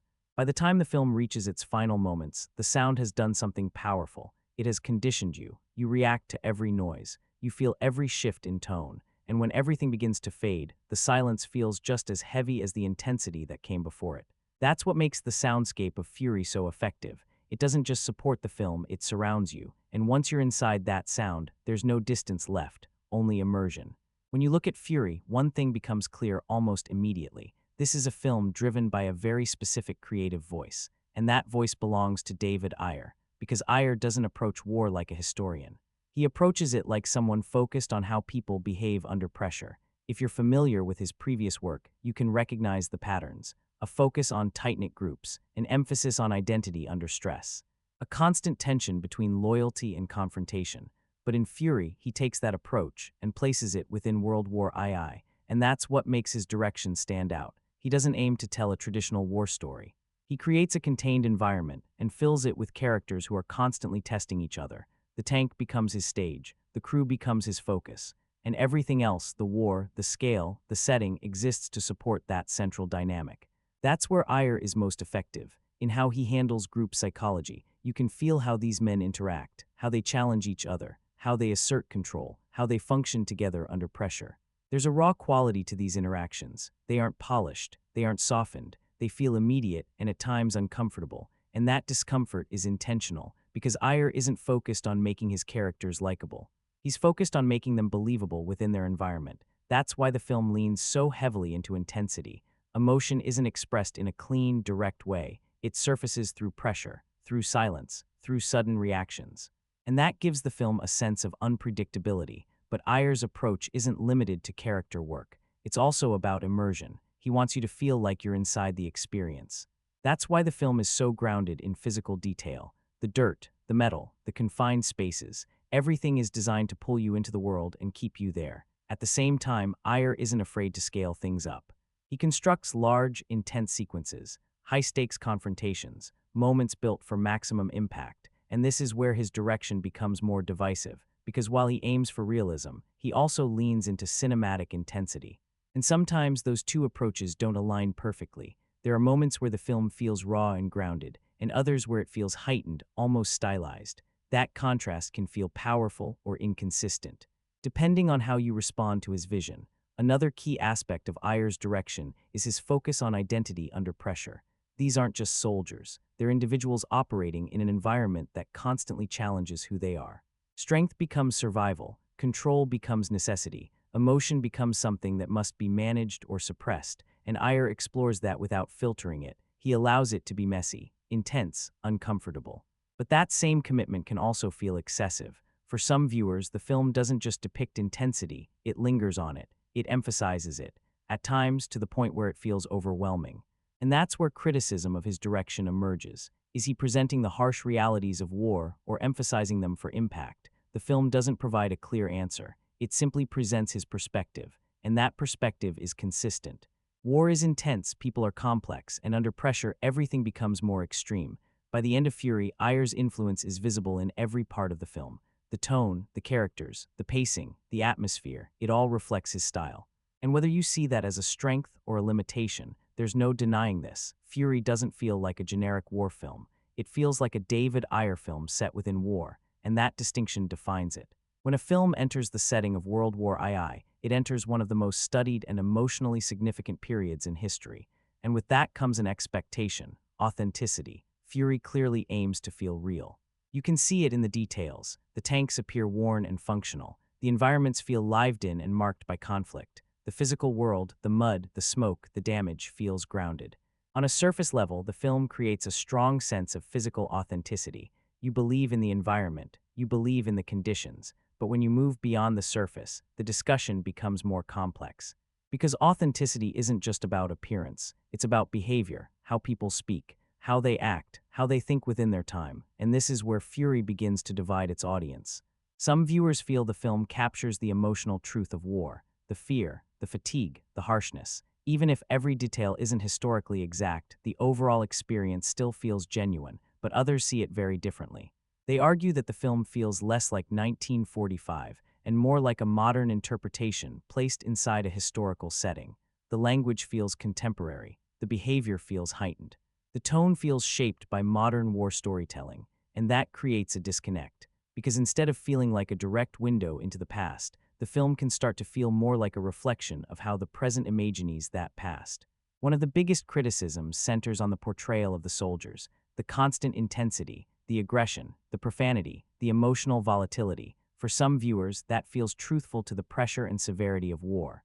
For others, it feels overstated, as if the characters are speaking and behaving in ways that align more with modern dramatic expectations than with historical reality. Then there's the question of combat realism. While the film captures the confusion and danger of battle, certain sequences invite debate.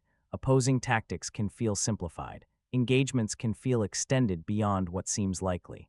Moments of survival sometimes stretch credibility, and that becomes especially noticeable during the film's largest confrontations. For viewers who prioritize strict historical realism, those moments can weaken immersion.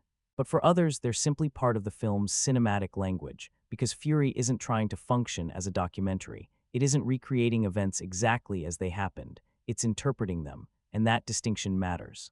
The film prioritizes feeling over precision. It wants you to experience the intensity, the danger, the psychological burden of war, even if that means adjusting certain details for dramatic impact.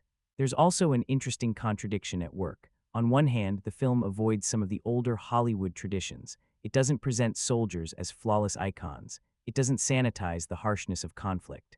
But on the other hand, it introduces a different kind of distortion, a version of the past filtered through modern pacing, modern intensity, and modern storytelling instincts.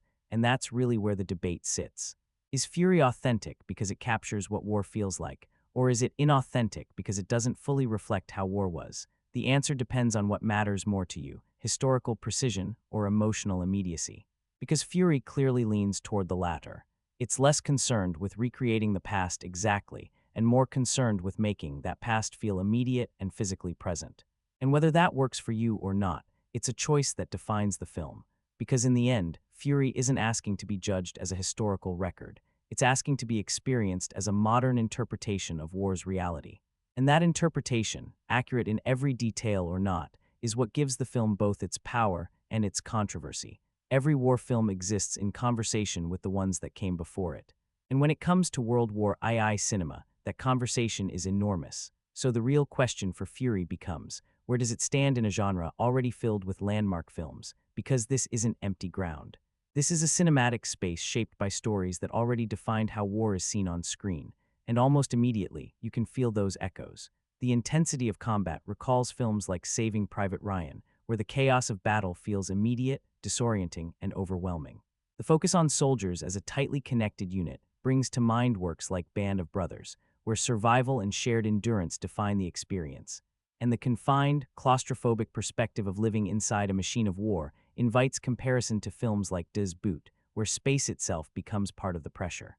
Even older war cinema lingers in the background. The image of battle-worn men navigating extreme conditions, that foundation existed long before Fury arrived. So in many ways, Fury feels familiar. You recognize the structure. You recognize the character types. You recognize the emotional patterns. And that familiarity can work in two directions. For some viewers, it creates connection. The film feels rooted in the traditions of the genre. It understands what has always made war stories compelling, and it builds on that foundation.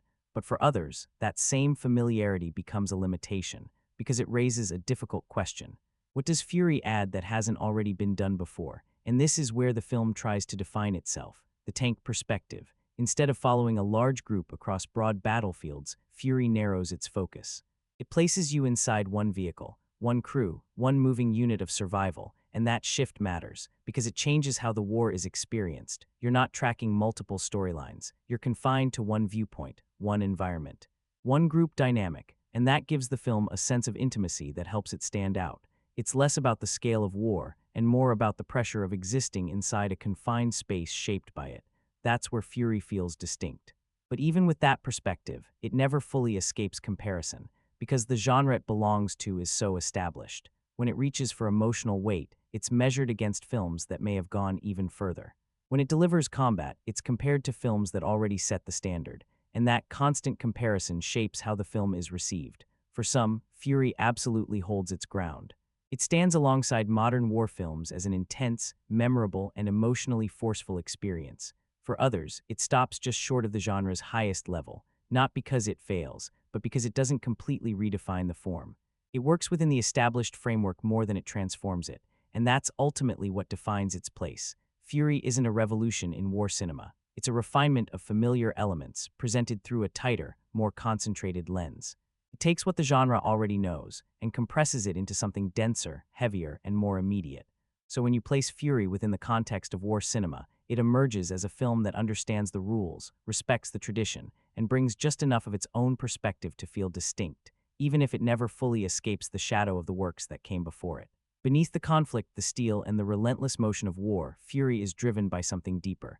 Not just action, not just survival, but ideas. Because at its core, Fury isn't asking, what happens in war? It's asking something more unsettling.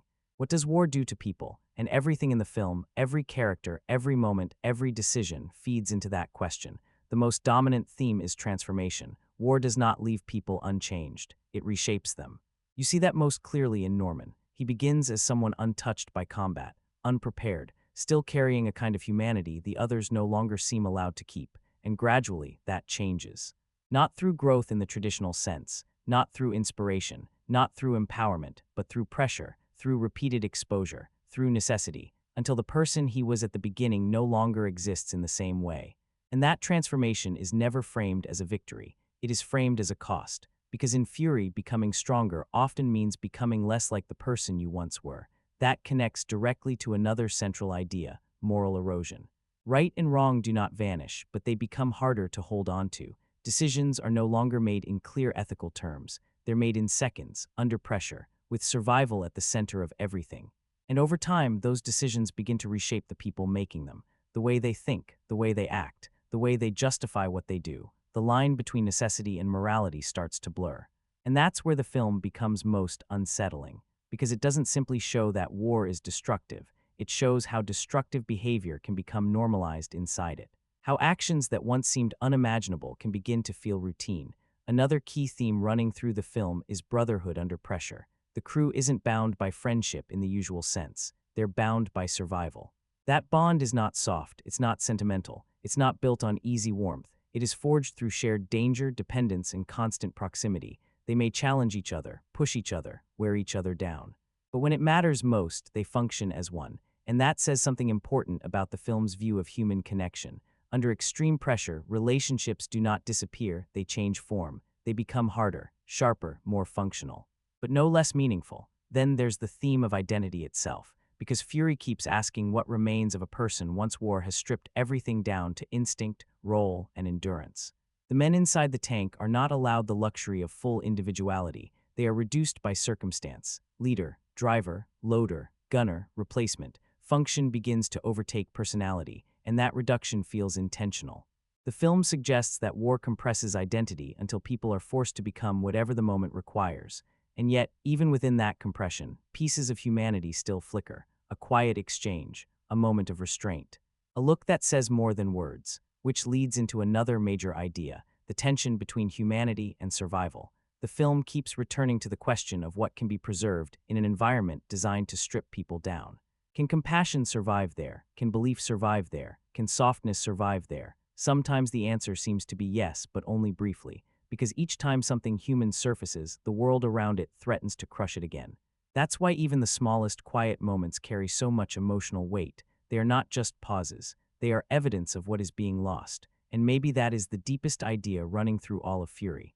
That war doesn't simply end lives. It reshapes the ones still moving through it. It changes how people think, what they value, what they're willing to do, what they can still feel.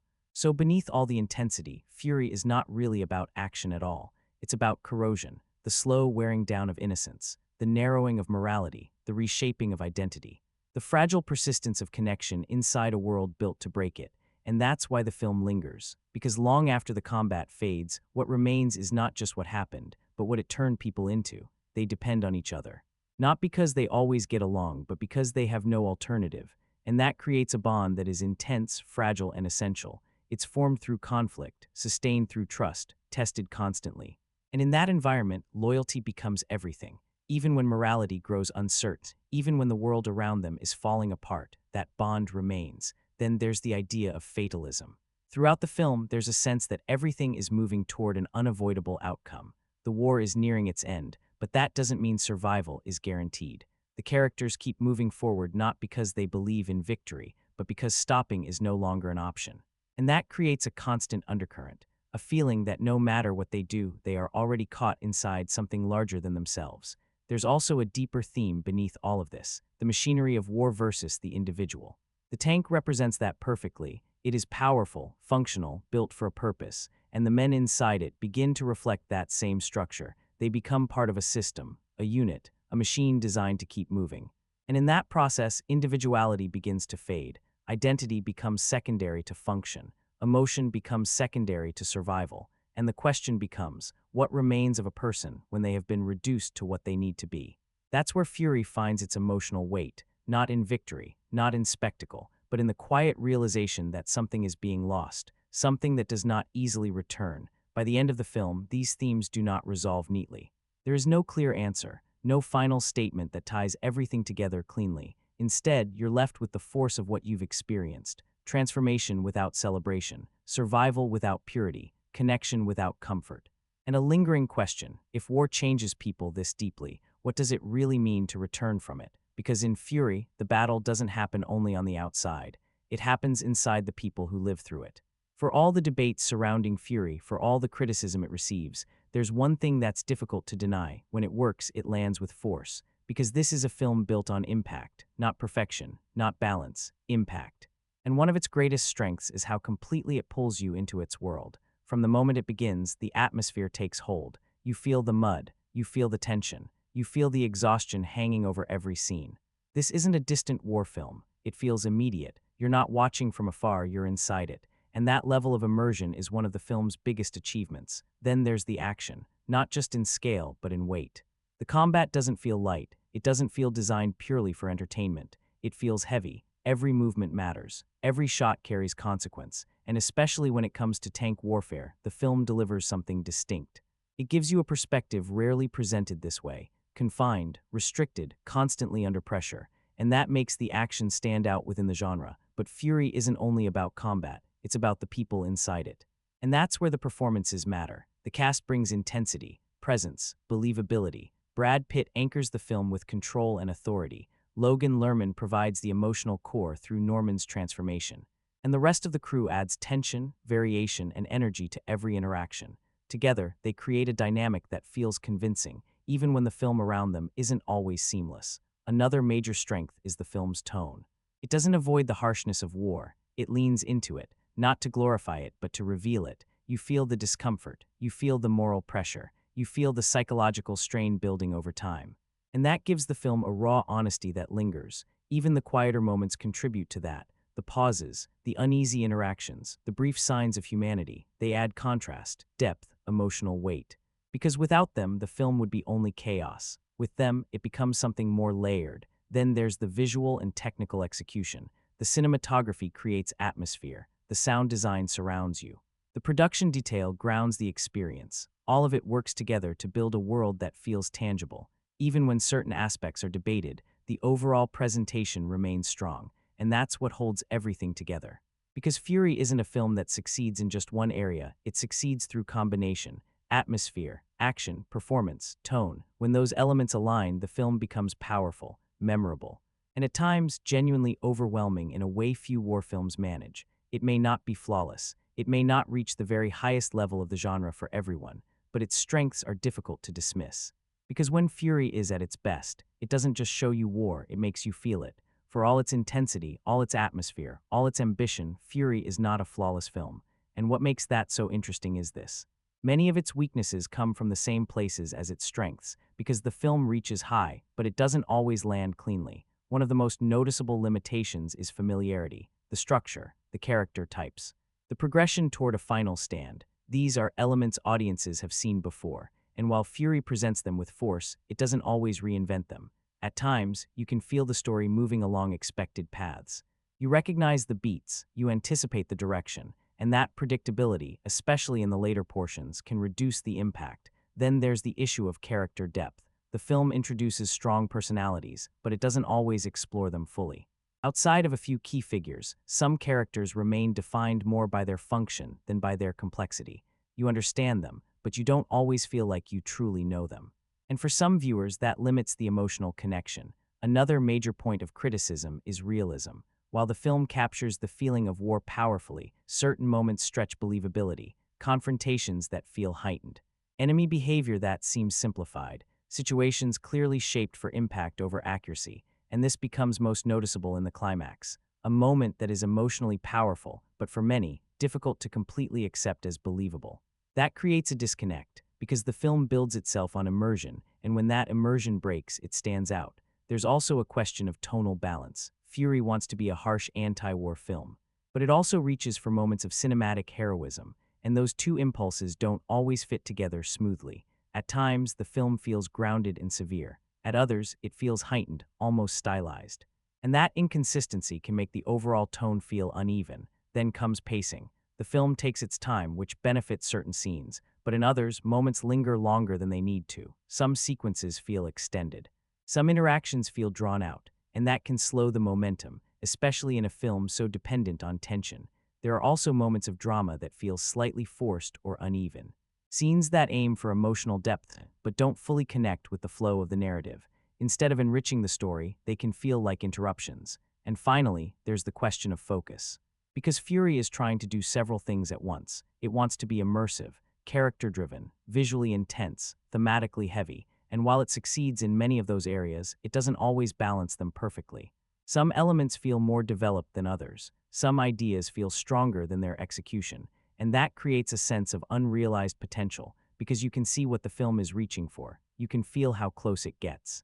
But you can also sense where it falls short, and that's what defines its weaknesses. Not failure, but inconsistency. Moments where the film nearly reaches something greater, but doesn't fully get there. And yet, even with all of those flaws, Fury remains impactful, because its weaknesses do not erase its strengths, they exist beside them. And that tension between what succeeds and what doesn't is exactly what makes the film so debated and so memorable. So after everything, the conflict, the pressure, the performances, the contradictions, what is Fury, really? Because this isn't a film that leaves you with a simple answer. It isn't universally praised. It isn't universally dismissed. Instead, it exists in the space between those extremes, and that's exactly what makes it interesting, because Fury does many things well. It pulls you into its world. It creates a powerful atmosphere. It delivers intense, memorable combat. It gives you characters who feel real, at least in key moments, and when it works with force. There are scenes here that stay with you, moments that feel heavy, moments that feel unsettling. Moments that feel immediate enough to leave an impression long after the film ends, but at the same time, it never fully escapes its limitations. The story can feel familiar. The characters do not always reach full depth. The realism becomes inconsistent. The climax remains divisive, and that keeps the film from reaching the absolute highest tier of its genre. But here's the key. Even when Fury falls short, it never feels forgettable. Because it has identity. It knows exactly what it wants to be, a gritty, immersive, character-focused war film told from inside a tank, and it commits to that vision, even when that vision becomes messy, even when it becomes uneven. And that commitment matters, because it gives the film something many others never achieve, a distinct presence. You can recognize Fury, you can feel it, you can remember it, and that's why it continues to be discussed. Some viewers see it as one of the stronger modern war films. Others see it as a missed opportunity, a film that had everything it needed to become truly great, but stopped just short, and both perspectives make sense. Because Fury exists right on that line, between powerful and flawed, between immersive and inconsistent, between grounded and cinematic. It never fully resolves those contradictions. It carries them all the way to the end. And maybe that's fitting, because the film itself is about conflict, not just on the battlefield, but within people. And in the same way, Fury becomes a film that exists in conflict with itself. But despite all of that, or maybe because of it, it leaves an impact. Not a clean one, not a comfortable one, but a lasting one. And in the end, that may be what matters most, because Fury isn't just a film you watch. It's a film you experience, question, and remember.